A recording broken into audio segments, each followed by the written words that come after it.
विद्यार्थियों अज दी class which तुहाडा बहुत बहुत स्वागत है। अज असीं आधुनिक पंजाबी कविता दीयां मुख प्रवृत्तियां जां रुझानां उपर गल करांगे। जिहड़ी प्रवृत्ति है जां रुझान है जां झुकाअ ने ਉਹਦੇ ਵਿੱਚ ਕੀ ਹੁੰਦਾ कि कोई भी ਜਿਹੜੇ ਸਾਹਿਤਕਾਰ ਨੇ ਉਹ ਆਪਣੇ ਜਦੋਂ ਵਿਚਾਰਾਂ ਨੂੰ ਪੇਸ਼ ਕਰਦੇ ਨੇ ਜਾਂ ਭਾਵਾਂ ਨੂੰ ਪੇਸ਼ ਕਰਦੇ ਨੇ ਤਾਂ ਜਿਹੜੇ ਸਮਕਾਲੀ ਹਾਲਾਤ ਹੁੰਦੇ ਨੇ, ਜਿਹੜੇ ਉਸ ਸਮੇਂ ਦੇ ਤਤਕਾਲੀ ਹਾਲਾਤ ਹੁੰਦੇ ਨੇ, ਉਹਨਾਂ ਦੇ ਅਨੁਸਾਰ ਉਹ ਉਹਨਾਂ ਤੋਂ ਕੁਝ ਨਾ ਕੁਝ ਪ੍ਰਭਾਵ ਗ੍ਰਹਿਣ ਕਰਦੇ ਨੇ। ਜਿਵੇਂ ਜਦੋਂ ਦੇਸ਼ ਦੀ ਵੰਡ ਹੋਈ ਤਾਂ ਉਸ ਵੰਡ ਦੇ ਸਮੇਂ ਦੇ ਵਿੱਚ ਬਹੁਤ ਸਾਰੇ ਜਿਹੜੇ ਸਾਡੇ ਪੰਜਾਬੀ ਦੇ ਸਾਹਿਤਕਾਰ ਸੀ ਉਹਨਾਂ ਨੇ ਉਸ ਵੰਡ ਦੇ ਦੁਖਾਂਤ ਨੂੰ ਆਪਣੀ ਰਚਨਾ ਦੇ ਵਿੱਚ ਪੇਸ਼ ਕੀਤਾ। ਸੋ ਇੱਕ ਝੁਕਾਅ ਬਣ ਗਿਆ, ਇੱਕ ਟ੍ਰੈਂਡ ਬਣ ਗਿਆ, ਇੱਕ ਪ੍ਰਵਿਰਤੀ ਬਣ ਗਈ। ਇਸੇ ਤਰ੍ਹਾਂ ਜਦੋਂ ਕਿਰਤੀਆਂ ਕਿਸਾਨਾਂ ਦੀ ਲੁੱਟ ਦੀ ਗੱਲ ਆਉਂਦੀ ਹੈ ਤਾਂ ਬਹੁਤ ਸਾਰੇ ਜਿਹੜੇ ਸਾਹਿਤਕਾਰ ਨੇ ਉਹ ਕਿਰਤੀਆਂ ਕਿਸਾਨਾਂ ਦੇ ਹੱਕ ਦੇ ਵਿੱਚ ਆਪਣੀ ਆਵਾਜ਼ ਬੁਲੰਦ ਕਰਦੇ ਨੇ। ਵਿਚਾਰ ਤਾਂ ਉਹਨਾਂ ਦੇ ਮੌਲਿਕ ਹੁੰਦੇ ਨੇ, ਲੇਕਿਨ ਜਿਹੜਾ ਉਸ ਸਮੇਂ ਦਾ ਪ੍ਰਭਾਵ ਹੁੰਦਾ ਜਿਹਦੇ ਤਹਿਤ ਬਹੁਤ ਸਾਰਾ ਸਾਹਿਤ ਰਚਿਆ ਹੁੰਦਾ, ਜਿਹੜੀ ਲੋਕਾਂ ਦੀ ਮੰਗ ਹੁੰਦੀ ਆ ਜਾਂ ਲੋਕਾਂ ਦੇ ਹੱਕ ਵਿੱਚ ਆਵਾਜ਼ ਉਠਾਉਣੀ ਹੁੰਦੀ ਹੈ, ਅਤੇ ਉਸ ਟ੍ਰੈਂਡ ਦੇ ਵਿੱਚ ਜਿਹੜੇ ਲੋਕ ਕੋਈ ਵੀ ਚੀਜ਼ ਰਚਨਾ ਸਮਾਜ ਨੂੰ ਦਿੰਦੇ ਨੇ ਉਹਨੂੰ ਅਸੀਂ ਪ੍ਰਵਿਰਤੀ ਕਹਿ ਦਿੰਦੇ ਹਾਂ, ਜੇ ਸੌਖੇ ਸ਼ਬਦਾਂ 'ਚ ਤੁਹਾਨੂੰ ਸਮਝਾਉਣਾ ਹੋਵੇ। ਠੀਕ ਹੈ। ਸੋ ਪੰਜਾਬੀ ਕਵਿਤਾ ਦੇ ਵਿੱਚ ਜਿਹੜਾ ਪੰਜਾਬੀ ਕਵਿਤਾ ਦਾ ਇਤਿਹਾਸਿਕ ਵਿਕਾਸ ਹੈ, ਆਧੁਨਿਕ ਪੰਜਾਬੀ ਕਵਿਤਾ ਹੁਣ ਤੱਕ ਜਿਵੇਂ ਤੁਰਦੀ ਆਈ ਹੈ, ਉਹਦੇ ਵਿੱਚ ਜਿਹੜਾ ਇਹਦਾ ਇਤਿਹਾਸਿਕ ਵਿਕਾਸ ਹੈ ਉਹਨੂੰ ਅਸੀਂ ਪ੍ਰਵਿਰਤੀਆਂ ਦੇ ਅਨੁਸਾਰ ਦੇਖਦੇ ਹਾਂ। ਜਦੋਂ ਅਸੀਂ ਪ੍ਰਵਿਰਤੀ ਜਾਂ ਝੁਕਾਅ ਜਾਂ ਰੁਝਾਨ ਦੀ ਗੱਲ ਕਰਦੇ ਹਾਂ ਤਾਂ ਉਹ 'ਚ ਸਾਨੂੰ ਕਈ ਸਾਰੇ ਕਵੀ ਮਿਲਦੇ ਨੇ। ਸੋ ਉਸ ਤਰੀਕੇ ਨਾਲ ਇਸ ਸਵਾਲ ਨੂੰ ਅਸੀਂ ਟੈਕਲ ਕਰਾਂਗੇ, ਪੜ੍ਹਾਂਗੇ, ਸੁਣਾਂਗੇ, ਸਮਝਾਂਗੇ, ਦੇਖਾਂਗੇ। ਤੁਹਾਡੀ ਸਕਰੀਨ 'ਤੇ ਦਿਖ ਰਿਹਾ ਕਿ ਆਧੁਨਿਕ ਪੰਜਾਬੀ ਕਵਿਤਾ ਦੀਆਂ ਪ੍ਰਮੁੱਖ ਪ੍ਰਵਿਰਤੀਆਂ ਜਾਂ ਰੁਝਾਨਾਂ ਦੇ ਉੱਪਰ ਤੁਸੀਂ ਕੋਈ ਨੋਟ ਲਿਖਣਾ, ਤਾਂ ਉਹਦੇ ਵਿੱਚ ਅਸੀਂ ਕਿਵੇਂ ਸ਼ੁਰੂ ਕਰਾਂਗੇ ਕਿ ਆਧੁਨਿਕ ਪੰਜਾਬੀ ਕਵਿਤਾ ਆਪਣੀ ਵੱਖਰੀ ਪਛਾਣ ਬਣਾ ਚੁੱਕੀ ਹੈ। ਇਸ ਦੀ ਵਿਸ਼ਾਲਤਾ ਦਾ ਅੰਦਾਜ਼ਾ ਇਸ ਵਿੱਚ ਆ ਰਹੀਆਂ ਵੱਖ-ਵੱਖ ਪ੍ਰਵਿਰਤੀਆਂ ਤੋਂ ਲੱਗਦਾ ਹੈ। ਇਸ ਕਵਿਤਾ ਵਿੱਚ ਭਾਵੇਂ ਕਵੀਆਂ ਨੇ ਆਪਣੀ ਮੌਲਿਕਤਾ ਨਹੀਂ ਗਵਾਈ, ਫਿਰ ਵੀ ਕੁਝ ਕੁ ਰੁਝਾਨ ਜਾਂ ਝੁਕਾਅ ਅਜਿਹੇ ਹਨ ਜਿਨ੍ਹਾਂ ਅਧੀਨ ਉਹਨਾਂ ਬਹੁਤ ਸਾਰੇ ਕਵੀਆਂ ਦੀਆਂ ਰਚਨਾਵਾਂ ਸਾਨੂੰ ਉਸ ਝੁਕਾਅ ਦੇ ਵਿੱਚ ਮਿਲ ਜਾਂਦੀਆਂ ਨੇ। ਡਾਕਟਰ ਪਿਆਰ ਸਿੰਘ ਕੀ ਲਿਖਦੇ ਨੇ, ਉਹਨਾਂ ਦੀ ਇਹ ਪਰਿਭਾਸ਼ਾ ਹੈ। ਪਰਿਭਾਸ਼ਾ ਲਿਖਣ ਦਾ ਤਰੀਕਾ ਤੁਹਾਡੀ ਸਕਰੀਨ 'ਤੇ ਤੁਸੀਂ ਨੋਟ ਕੀਤਾ। ਆਧੁਨਿਕ ਪੰਜਾਬੀ ਕਵਿਤਾ ਵਿੱਚ ਰਵਾਇਤੀ ਕਿੱਸਾਕਾਰੀ ਅਤੇ ਸਟੇਜੀ ਕਵਿਤਾ, ਨਵ ਰਹੱਸਵਾਦੀ ਕਵਿਤਾ, ਰੋਮਾਂਸਵਾਦੀ, ਪ੍ਰਗਤੀਵਾਦੀ, ਪ੍ਰਯੋਗਵਾਦੀ, ਜੁਝਾਰਵਾਦੀ, ਆਧੁਨਿਕਤਾਵਾਦੀ ਜਾਂ ਨਵੀਨਤਮ ਸਮਕਾਲੀ ਕਵਿਤਾ ਆਦਿ ਦੀਆਂ ਪ੍ਰਮੁੱਖ ਪ੍ਰਵਿਰਤੀਆਂ ਨੇ ਆਪਣਾ ਰੰਗ ਦਿਖਾਇਆ ਹੈ। ਇਹ ਡਾਕਟਰ ਪਿਆਰ ਸਿੰਘ ਦੀ ਡੈਫੀਨੀਸ਼ਨ ਪਰਿਭਾਸ਼ਾ ਅਸੀਂ ਤੁਹਾਡੇ ਨਾਲ ਸਾਂਝੀ ਕੀਤੀ ਹੈ। ਹੁਣ ਅਸੀਂ ਸਭ ਤੋਂ ਪਹਿਲਾਂ ਜਿਹੜੀਆਂ ਪ੍ਰਵਿਰਤੀਆਂ ਨੇ ਉਹਨਾਂ ਅਨੁਸਾਰ ਪਹਿਲੀ ਪ੍ਰਵਿਰਤੀ ਦਾ ਜ਼ਿਕਰ ਕਰਾਂਗੇ, ਰਵਾਇਤੀ ਕਿੱਸਾਕਾਰੀ ਅਤੇ ਸਟੇਜੀ ਕਵਿਤਾ। ਜਿਸ ਤਰ੍ਹਾਂ ਰਵਾਇਤ ਸੀ, ਜਿਸ ਤਰ੍ਹਾਂ ਪਹਿਲਾਂ ਕਿੱਸੇ ਲਿਖੇ ਜਾਂਦੇ ਸੀ, ਉਹ ਆਧੁਨਿਕ ਕਵਿਤਾ ਦੇ ਸਮੇਂ ਕੁਝ ਸਮਾਂ ਇਹਨਾਂ ਦਾ ਮੁੱਢਲੇ ਸਮੇਂ ਦੇ ਵਿੱਚ ਉਹ ਲਿਖੇ ਜਾਂਦੇ ਰਹੇ। ਜਿਵੇਂ 20ਵੀਂ ਸਦੀ ਦੀ ਪੰਜਾਬੀ ਕਵਿਤਾ ਵਿੱਚ ਕਿੱਸੇ, ਵਾਰਾਂ ਅਤੇ ਕਵੀਸ਼ਰੀਆਂ ਲਿਖਣ ਦਾ ਰੁਝਾਨ ਕਾਇਮ ਰਿਹਾ। ਸੋਹਣ ਸਿੰਘ ਸੀਤਲ, ਧਨੀ ਰਾਮ ਚਾਤ੍ਰਿਕ ਆਦਿ ਕਵੀਆਂ ਨੇ ਸ਼ੁਰੂ ਦੇ ਵਿੱਚ ਇਸ ਪ੍ਰਵਿਰਤੀ ਨੂੰ ਅਪਣਾਇਆ। ਸਟੇਜਾਂ ਉੱਪਰ ਜਿਹੜੀ ਸਟੇਜੀ ਕਵਿਤਾ ਸੀ ਉਹਦੇ ਉੱਪਰ ਧਾਰਮਿਕ, ਸੁਧਾਰਵਾਦੀ ਜਾਂ ਦੇਸ਼ ਪਿਆਰ ਨਾਲ ਸੰਬੰਧਿਤ ਕਵਿਤਾਵਾਂ ਜਾਂ ਗੀਤ ਪੇਸ਼ ਕਰਨ ਦਾ ਰਿਵਾਜ਼ ਪ੍ਰਸਿੱਧੀ ਫੜ ਗਿਆ। ਚਰਨ ਸਿੰਘ ਸ਼ਹੀਦ, ਈਸ਼ਰ ਸਿੰਘ, ਈਸ਼ਰ ਜਿਹਨੂੰ ਭਾਈਆ ਕਿਹਾ ਜਾਂਦਾ ਸੀ, ਵਿਧਾਤਾ ਸਿੰਘ ਤੀਰ ਅਤੇ ਸੂਬਾ ਸਿੰਘ ਆਦਿ ਹਾਸ ਰਸੀ ਕਵੀਆਂ ਨੇ ਜਿਹੜੀਆਂ ਆਪਣੀਆਂ ਕਵਿਤਾਵਾਂ ਸਟੇਜ ਉੱਪਰ ਉਹ ਸੁਣਾਇਆ ਕਰਦੇ ਸੀ ਅਤੇ ਲੋਕਾਂ ਦਾ ਮਨੋਰੰਜਨ ਕਰਦੇ ਸੀ, ਕਿਉਂਕਿ ਉਦੋਂ ਉਹਨਾਂ ਸਮਿਆਂ ਦੇ ਵਿੱਚ ਮਨੋਰੰਜਨ ਦੇ ਅਜੋਕੇ ਸਾਧਨ ਵੀ ਹੈ ਨਹੀਂ ਸੀ ਅਤੇ ਨਾ ਹੀ ਸੋਸ਼ਲ ਮੀਡੀਆ ਸੀਗਾ। ਸ਼ਰਫ ਮਤਲਬ ਫਿਰੋਜ਼ਦੀਨ ਸ਼ਰਫ, ਨੰਦ ਲਾਲ ਨੂਰਪੁਰੀ, ਇੰਦਰਜੀਤ ਹਸਨਪੁਰੀ ਆਦਿ ਨੇ ਵੀ ਸਟੇਜਾਂ ਉੱਪਰ ਬਹੁਤ ਸਾਰੇ ਗੀਤ ਗਾਏ। ਉਦਾਹਰਨ ਵਜੋਂ ਗੋਰੀ ਦੀਆਂ ਝਾਂਜਰਾਂ ਬੁਲਾਉਂਦੀਆਂ ਪਈਆਂ, ਗਲੀ ਗਲੀ ਡੰਡ ਪਾਉਂਦੀਆਂ ਗਈਆਂ, ਇਹ ਤੁਸੀਂ ਨੰਦ ਲਾਲ ਨੂਰਪੁਰੀ ਦਾ ਬੜਾ ਪ੍ਰਸਿੱਧ ਗੀਤ ਹੈ। ਤੁਹਾਨੂੰ ਲੋਕ ਗੀਤ ਹੀ ਅੱਜ ਕੱਲ੍ਹ ਲੱਗਣ ਲੱਗ ਗਿਆ। ਸੁਰਿੰਦਰ ਕੌਰ, ਪ੍ਰਕਾਸ਼ ਕੌਰ ਨੇ ਆਪਣੀ ਆਵਾਜ਼ ਨਾਲ ਇਹਨੂੰ ਨਵਾਜ਼ਿਆ, ਬੜਾ ਸੋਹਣਾ ਸੀ। ਉਹ ਸਟੇਜਾਂ 'ਤੇ ਇਹ ਗੀਤ ਜਿਹੜਾ ਸੀ ਅਕਸਰ ਗੂੰਜਦਾ ਸੀ। ਸੰਤ ਰਾਮ ਉਦਾਸੀ ਕ੍ਰਾਂਤੀਕਾਰੀ ਕਵੀ ਜਿਹੜੇ ਸੀਗੇ, ਸੰਤ ਰਾਮ ਉਦਾਸੀ ਹੋਣੀ, ਉਹਨਾਂ ਨੇ ਤਾਂ ਬੜੇ ਖੂਬਸੂਰਤ, ਤੁਸੀਂ YouTube 'ਤੇ ਵੀ ਸੁਣ ਸਕਦੇ ਹੋ, ਸੰਤ ਰਾਮ ਉਦਾਸੀ ਦੀ ਰਚਨਾ ਬੜਾ ਖੂਬਸੂਰਤ ਗਾਉਂਦੇ ਸੀ। ਸੰਤ ਰਾਮ ਉਦਾਸੀ, ਸ਼ਿਵ ਕੁਮਾਰ ਬਟਾਲਵੀ ਬੜਾ ਖੂਬਸੂਰਤ ਗਾਉਂਦੇ ਸੀ। ਅਤੇ ਸੁਰਜੀਤ ਪਾਤਰ ਜਿਹੜੇ ਸਾਡੇ ਯੁੱਗ ਕਵੀ ਨੇ, ਇਹਨਾਂ ਨੇ ਵੀ ਸਟੇਜੀ ਕਵਿਤਾ ਦੀ ਜਿਹੜੀ ਪ੍ਰਵਿਰਤੀ ਹੈ ਇਹਨੂੰ ਅਪਣਾਇਆ ਅਤੇ ਇਹਨਾਂ ਨੇ ਬੜਾ ਖੂਬਸੂਰਤ ਗਾਇਆ ਅਤੇ ਬਹੁਤ ਸੋਹਣੀ ਸ਼ਾਇਰੀ ਦੇ ਨਾਲ, ਬਹੁਤ ਸੋਹਣੀ ਆਵਾਜ਼ ਦੇ ਨਾਲ ਲੋਕਾਂ ਨੂੰ ਨਵਾਜ਼ਿਆ। ਜਿਹੜੀ ਅਗਲੀ ਪ੍ਰਵਿਰਤੀ ਇਸ ਪੰਜਾਬੀ ਕਵਿਤਾ ਦੀ ਆਪਾਂ ਡਿਸਕਸ ਕਰਾਂਗੇ, ਸਮਝਾਂਗੇ, ਉਹ ਹੈ ਨਵ ਰਹੱਸਵਾਦੀ ਪ੍ਰਵਿਰਤੀ। ਰਹੱਸਵਾਦ ਕੀ ਹੈ? ਬ੍ਰਹਮ, ਜੀਵ ਤੇ ਜਗਤ ਦੇ ਆਪਸੀ ਸੰਬੰਧਾਂ ਦਾ ਨਾਂ ਰਹੱਸਵਾਦ ਹੈ। ਸੋ ਜਿਹੜੀ ਨਵ ਰਹੱਸਵਾਦੀ ਪ੍ਰਵਿਰਤੀ ਹੈ, ਇਹਦੇ ਵਿੱਚ ਸਿੱਖ ਧਰਮ ਦੇ ਧਾਰਮਿਕ ਆਦਰਸ਼ਾਂ ਅਤੇ ਆਧੁਨਿਕ ਵਿਗਿਆਨ ਦੇ ਪ੍ਰਭਾਵ ਵਜੋਂ ਇਸ ਬੌਧਿਕ ਰਹੱਸਵਾਦੀ ਕਾਵ ਪ੍ਰਵਿਰਤੀ ਦਾ ਜਨਮ ਹੋਇਆ। ਇਸ ਦਾ ਮੋਢੀ ਭਾਈ ਵੀਰ ਸਿੰਘ ਹੈ। ਉਹ ਕੀ ਲਿਖਦਾ ਹੈ? ਸੁਪਨੇ ਵਿੱਚ ਤੁਸੀਂ ਮਿਲੇ ਸਾਨੂੰ, ਅਸਾਂ ਧਾਗ ਲਵੱਕੜੀ ਪਾਈ, ਨਿਰਾ ਨੂਰ ਤੁਸੀਂ ਹੱਥ ਨਾ ਆਏ, ਸਾਡੀ ਕੰਬਦੀ ਰਹੀ ਕਲਾਈ। ਸੋ ਇਹ ਜਿਹੜਾ ਸਿੱਖ ਰਹੱਸਵਾਦ ਹੈ, ਉਹ ਨਵ ਰਹੱਸਵਾਦ ਦੇ ਰੂਪ ਦੇ ਵਿੱਚ ਭਾਈ ਵੀਰ ਸਿੰਘ ਆਪਣੀ ਰਚਨਾ ਦੇ ਵਿੱਚ ਪੇਸ਼ ਕਰਦੇ ਹੈ। ਭਾਈ ਵੀਰ ਸਿੰਘ ਪਿੱਛੋਂ ਪ੍ਰੀਤਮ ਸਿੰਘ ਸਫੀਰ ਅਤੇ ਜਸਵੰਤ ਸਿੰਘ ਨੇਕੀ ਨੇ ਵੀ ਨਵ ਰਹੱਸਵਾਦੀ ਰਚਨਾਵਾਂ ਜਿਹੜੀਆਂ ਸਾਨੂੰ ਦਿੱਤੀਆਂ ਨੇ। ਅਗਲੀ ਜਿਹੜੀ ਪ੍ਰਵਿਰਤੀ ਹੈ, ਬੜੀ ਪ੍ਰਸਿੱਧ ਪ੍ਰਵਿਰਤੀ ਹੈ, ਰੋਮਾਂਸਵਾਦੀ ਪ੍ਰਵਿਰਤੀ। ਰੋਮਾਂਸਵਾਦੀ ਝੁਕਾਅ ਅਧੀਨ ਇਸ਼ਕ ਦੀ ਸ਼ਿੰਗਾਰ ਰਸੀ ਬਾਤ ਪਾਈ ਜਾਂਦੀ ਹੈ। ਸ਼ਿੰਗਾਰ ਰਸ ਸੰਯੋਗ ਤੇ ਵਿਯੋਗ ਦੋਨੋਂ ਹੀ ਸਾਨੂੰ ਬਹੁਤ ਸ਼ਿੱਦਤ ਦੇ ਨਾਲ ਟੁੰਬਦੇ ਨੇ। ਇਸ ਵਿੱਚ ਮਿਲਾਪ ਅਤੇ ਵਿਛੋੜੇ ਦੇ ਦਰਦ ਨਾਲ, ਪਿਆਰ ਅਤੇ ਬੀਤੇ ਨਾਲ ਮੋਹ ਆਦਿ ਵਿਸ਼ੇ ਜਿਹੜੇ ਆ ਉਹ ਲਏ ਜਾਂਦੇ ਆ। ਪ੍ਰੋਫੈਸਰ ਪੂਰਨ ਸਿੰਘ ਪ੍ਰਕਿਰਤੀ ਦਾ ਮੋਢੀ ਹੈ। ਪ੍ਰੋਫੈਸਰ ਪੂਰਨ ਸਿੰਘ ਜਿਹੜਾ ਹੈ ਉਹ ਇਸ ਪ੍ਰਵਿਰਤੀ ਦਾ ਮੋਢੀ ਹੈ। ਠੀਕ ਹੈ। ਉਹਦੀ ਕਵਿਤਾ 'ਚ ਨਾ ਰੋਮਾਂਸਵਾਦ, ਜਿੱਦਾਂ ਉਹ ਘਾਹ ਦੇ ਉੱਤੇ ਲਿਟਣਾ, ਪੁਰਾਣੀਆਂ ਚੀਜ਼ਾਂ ਨੂੰ ਯਾਦ ਕਰਨਾ, ਪੁਰਾਣੇ ਮਾਹੌਲ ਨੂੰ ਸੋਚਣਾ, ਕਿਉਂਕਿ ਜਿਹੜਾ ਰੋਮਾਂਸਵਾਦ ਹੈ ਬੀਤੇ ਨਾਲ ਮੋਹ ਨੂੰ ਵੀ ਦਰਸਾਉਂਦਾ ਹੈ ਅਤੇ ਕਲਪਨਾ ਦੀ ਦੁਨੀਆ ਵਿੱਚ ਗੁਆਚਣ ਦੀ ਗੱਲ ਵੀ ਕਰਦਾ। ਅਤੇ ਪ੍ਰੋਫੈਸਰ ਮੋਹਨ ਸਿੰਘ, ਅੰਮ੍ਰਿਤਾ ਪ੍ਰੀਤਮ, ਬਾਬਾ ਬਲਵੰਤ ਅਤੇ ਸ਼ਿਵ ਬਟਾਲਵੀ ਨੇ ਇਸ ਪ੍ਰਵਿਰਤੀ ਦੇ ਵਿੱਚ ਰਚਨਾਵਾਂ ਦਿੱਤੀਆਂ ਅਤੇ ਇਹਦਾ ਮਾਣ ਵਧਾਇਆ। ਅੰਮ੍ਰਿਤਾ ਪ੍ਰੀਤਮ ਦੀ ਕਵਿਤਾ ਜਿਹੜੀ ਹੈ, ਉਹਦੇ ਵਿੱਚੋਂ ਤੁਹਾਨੂੰ ਇੱਕ ਉਦਾਹਰਨ ਦੇ ਰਹੇ ਹਾਂ ਕਿ ਇਸ ਵਿੱਚ ਰਲ ਗਈ ਸੀ ਬੂੰਦ ਤੇਰੇ ਪਿਆਰ ਦੀ, ਇਸ ਲਈ ਮੈਂ ਉਮਰ ਦੀ ਸਾਰੀ ਕੁੜੱਤਣ ਪੀ ਲਈ। ਇਹ ਰੋਮਾਂਸਵਾਦ ਦੇ ਤਹਿਤ ਇੱਕ ਛੋਟੀ ਜਿਹੀ ਉਦਾਹਰਨ ਤੁਹਾਡੇ ਨਾਲ ਸਾਂਝੀ ਕੀਤੀ ਹੈ।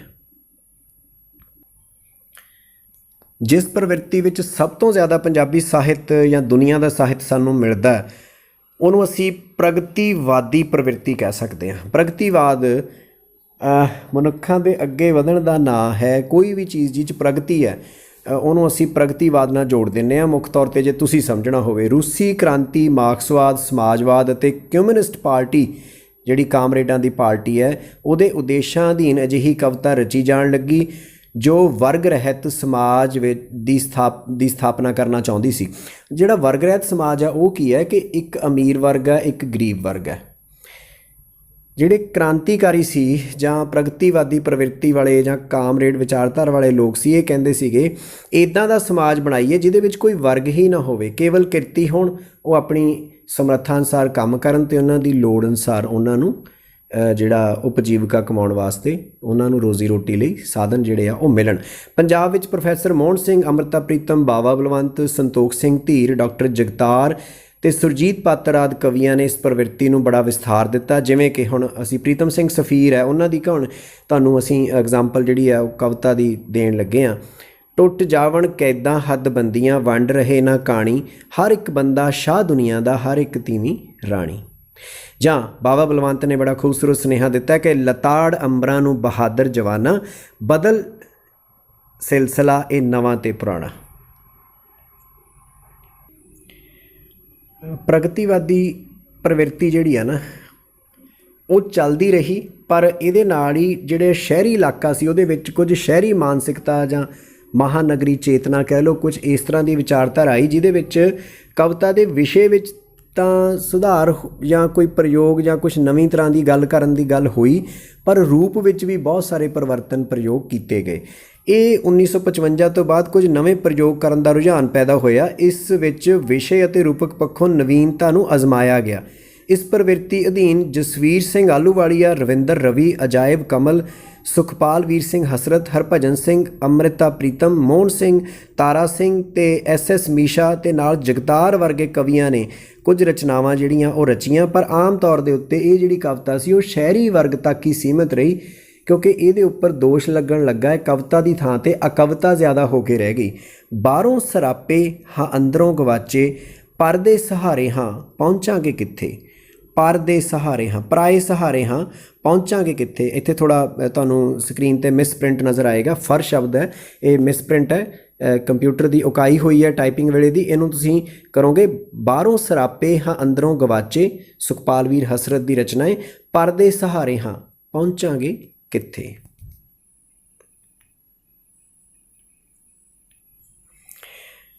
ਪ੍ਰਯੋਗਵਾਦੀ ਕਵਿਤਾ ਦਾ ਰੌਲਾ ਰੱਪਾ ਥੋੜ੍ਹਾ ਬਹੁਤ ਪੈਂਦਾ ਰਿਹਾ, ਪਰ ਜਿਹੜੀ ਸਭ ਤੋਂ ਇੱਕ ਲੋਕਾਂ ਨੂੰ ਖਿੱਚਣ ਵਾਲੀ ਜਿਹੜੀ ਕਾਵ ਧਾਰਾ ਸਾਡੇ ਚੱਲੀ ਉਹ ਸੀ ਜੁਝਾਰਵਾਦੀ ਪ੍ਰਵਿਰਤੀ। ਤੁਹਾਨੂੰ ਦੱਸਦੇ ਹਾਂ ਕਿ ਬੰਗਾਲ ਦੇ ਵਿੱਚ ਇੱਕ ਪਿੰਡ ਹੈ ਨਕਸਲਬਾੜੀ, ਉੱਥੋਂ ਇੱਕ ਕ੍ਰਾਂਤੀਕਾਰੀ ਵਿਚਾਰਧਾਰਾ ਜਿਹੜੀ ਹੈ ਉਹਦਾ ਮੁੱਢ ਮੰਨਿਆ ਜਾਂਦਾ ਹੈ।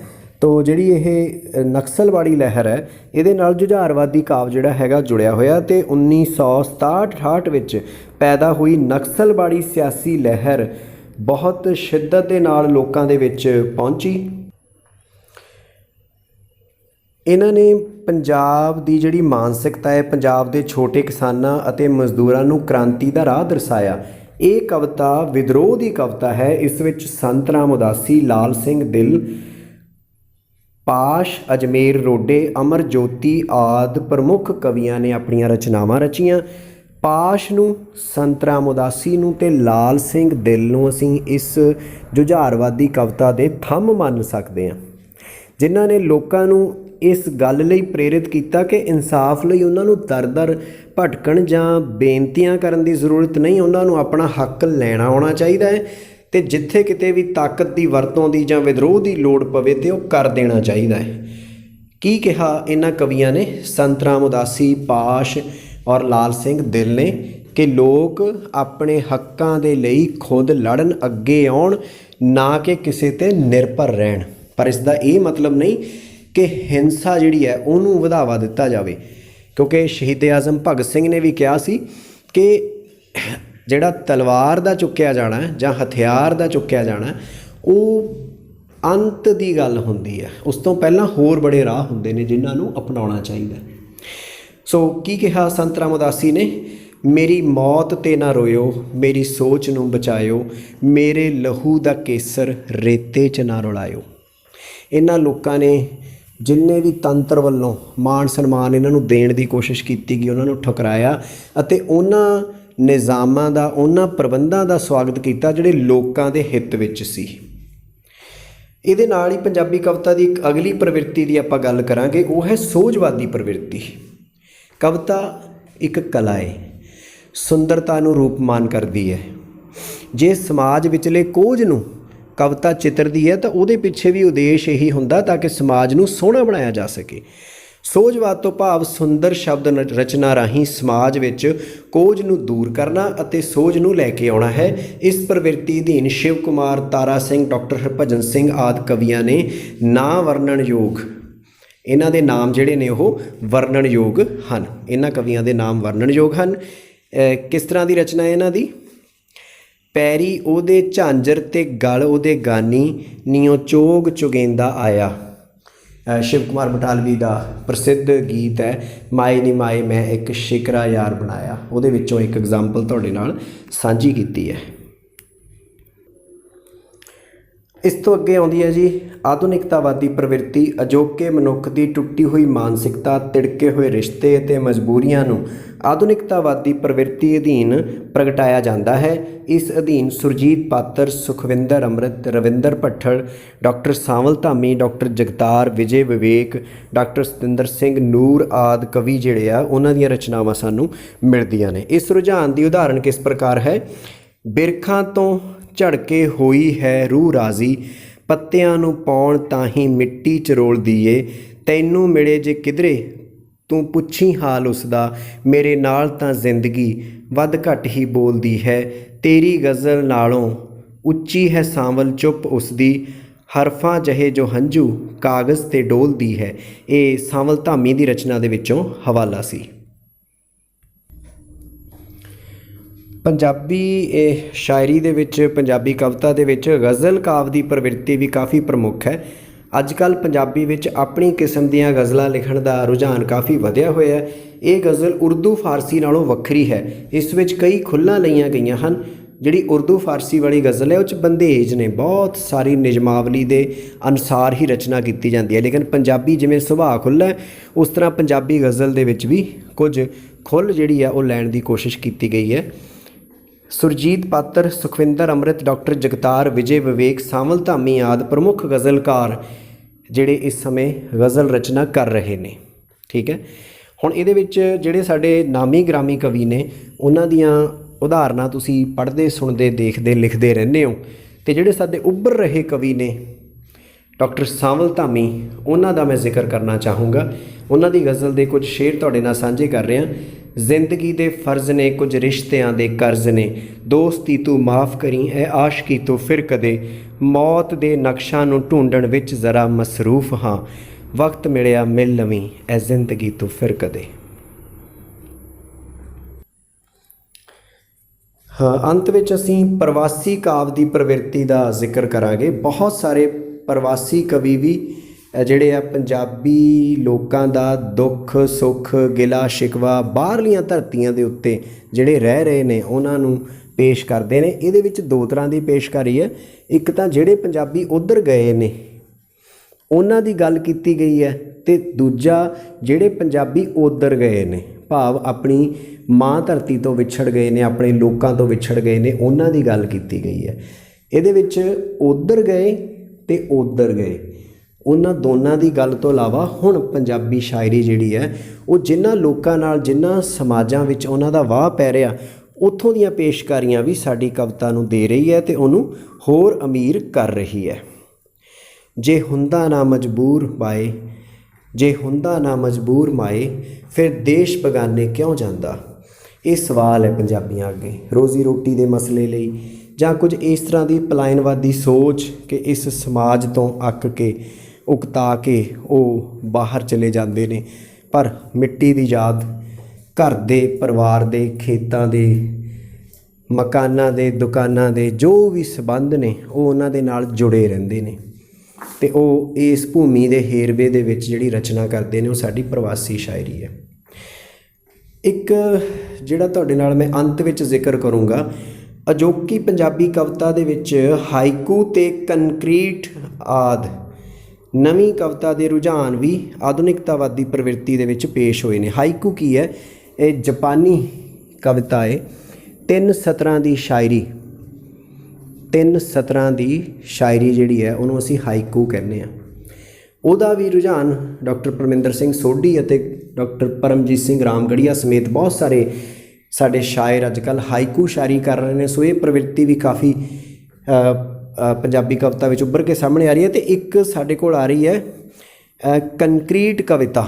ਕੰਕਰੀਟ ਕਵਿਤਾ ਕੀ ਹੈ ਕਿ ਇਹ ਕਵਿਤਾ ਦੇ ਵਿੱਚ ਜਿਹੜਾ ਕਵੀ ਹੈ ਉਹ ਇਸ ਤਰੀਕੇ ਨਾਲ ਰਚਨਾ ਕਰਦਾ ਕਿ ਕਵਿਤਾ ਜਿਹੜੀ ਹੈ ਉਹ ਜਿਵੇਂ ਕੋਈ ਤਿਕੋਣ ਵਰਗੀ, ਕੋਈ ਵਰਗ ਵਰਗੀ, ਕੋਈ ਆਇਤਾਕਾਰ ਕਿਸਮ ਦੀ, ਕੋਈ ਅੱਧੇ ਚੱਕਰ ਵਰਗੀ। ਡਾਕਟਰ ਜਸਵੰਤ ਜ਼ਫਰ, ਅਜਮੇਰ ਰੋਡੇ, ਠੀਕ ਹੈ ਜੀ, ਨਵਤੇਜ ਭਾਰਤੀ, ਬਹੁਤ ਸਾਰੇ ਇਸ ਤਰ੍ਹਾਂ ਦੇ ਸ਼ਾਇਰ ਨੇ ਜਿਹੜੇ ਕੰਕਰੀਟ ਕਵਿਤਾ ਲਿਖ ਰਹੇ ਨੇ। ਵੱਡੀਆਂ ਕਲਾਸਾਂ ਵਿੱਚ ਜਾ ਕੇ ਤੁਸੀਂ ਹਾਈਕੂ ਬਾਰੇ ਜਾਂ ਕੰਕਰੀਟ ਕਵਿਤਾ ਬਾਰੇ ਕੁਛ ਨਾ ਕੁਛ ਪੜ੍ਹੋਗੇ, ਸਮਝੋਗੇ, ਜਾਣੋਗੇ। ਅਤੇ ਉਹਦੇ ਲਈ ਜੇ ਤੁਸੀਂ ਵੱਖਰੀ ਕਲਾਸ ਚਾਹੁੰਦੇ ਹੋ ਤਾਂ ਤੁਸੀਂ ਆਪਣੇ ਅਧਿਆਪਕ ਨਾਲ ਜਾਂ ਇਸ ਚੈਨਲ ਦੇ ਨਾਲ ਸੰਪਰਕ ਕਰ ਸਕਦੇ ਹੋ, ਤੁਹਾਨੂੰ ਉਹਦੇ ਬਾਰੇ ਜਾਣਕਾਰੀ ਦੇ ਦਿੱਤੀ ਜਾਊਗੀ। ਸੋ ਸਮੁੱਚੇ ਰੂਪ ਦੇ ਵਿੱਚ ਜਿਹੜੀ ਪੰਜਾਬੀ ਕਵਿਤਾ ਹੈ ਉਹ ਵੱਖ-ਵੱਖ ਪ੍ਰਵਿਰਤੀਆਂ ਦੇ ਅਧੀਨ ਸਾਡੇ ਸਾਹਮਣੇ ਆਉਂਦੀ ਹੈ। ਇਹਦੇ ਵਿੱਚ ਇੱਕ ਹੋਰ ਵੀ ਜ਼ਿਕਰ ਅਸੀਂ ਕਰ ਸਕਦੇ ਹਾਂ। ਵੈਸੇ ਤਾਂ ਰੋਮਾਂਸਵਾਦੀ ਕਵਿਤਾ ਹੋਵੇ ਜਾਂ ਪ੍ਰਗਤੀਵਾਦੀ ਕਵਿਤਾ ਹੋਵੇ ਜਾਂ ਜੁਝਾਰਵਾਦੀ ਕਵਿਤਾ ਹੋਵੇ, ਇਹ ਕਿਉਂਕਿ ਦੱਬੇ ਕੁਚਲੇ ਲੋਕਾਂ ਦੀ ਵੀ ਗੱਲ ਕਰਦੀ ਹੈ ਅਤੇ ਔਰਤਾਂ ਜਿਹੜੀਆਂ ਨੇ ਉਹਨਾਂ ਦੇ ਉਥਾਨ ਦੀ ਵੀ ਗੱਲ ਕਰਦੀ ਹੈ। ਲੇਕਿਨ ਜੇ ਅਸੀਂ ਪ੍ਰਵਿਰਤੀ ਦੇ ਤੌਰ 'ਤੇ ਦੇਖੀਏ ਤਾਂ ਸਾਡੇ ਕੋਲ ਨਾਰੀਵਾਦੀ ਕਾਵਿ ਵੀ ਹੈ। ਨਾਰੀਵਾਦੀ ਕਾਵਿ ਨੂੰ ਵੀ ਅਸੀਂ ਇੱਕ ਪ੍ਰਵਿਰਤੀ ਦੇ ਰੂਪ 'ਚ ਵਿਚਾਰ ਸਕਦੇ ਹਾਂ, ਜਿਹਦੇ ਵਿੱਚ ਬਹੁਤ ਸਾਰੀਆਂ ਔਰਤਾਂ ਜਿਸ ਤਰ੍ਹਾਂ ਅੰਮ੍ਰਿਤਾ ਪ੍ਰੀਤਮ, ਸੁਖਵਿੰਦਰ ਅੰਮ੍ਰਿਤ ਅਤੇ ਇਸ ਤਰ੍ਹਾਂ ਦੀਆਂ ਡਾਕਟਰ ਪ੍ਰਭਜੋਤ ਕੌਰ, ਕਈ ਸ਼ਾਇਰੀ ਕਰਨ ਵਾਲੀਆਂ ਸਾਡੀਆਂ ਜਿਹੜੀਆਂ ਇਸਤਰੀ ਕਵਿਤਰੀਆਂ ਨੇ ਉਹ ਸਾਹਮਣੇ ਆਉਂਦੀਆਂ ਅਤੇ ਜਿਹੜੀਆਂ ਨਾਰੀ ਦੇ ਦੁੱਖਾਂ ਦਰਦਾਂ ਨੂੰ ਪੇਸ਼ ਕਰਦੀਆਂ ਨੇ। ਸੋ ਨਾਰੀਵਾਦੀ ਕਾਵਿ ਦੀ ਪ੍ਰਵਿਰਤੀ ਦਾ ਜ਼ਿਕਰ ਵੀ ਤੁਸੀਂ ਕਰ ਸਕਦੇ ਹੋ। ਸੋ ਅੱਜ ਦੇ ਇਸ ਲੈਕਚਰ ਦੇ ਵਿੱਚ ਸਿਰਫ ਇੰਨਾ ਹੀ।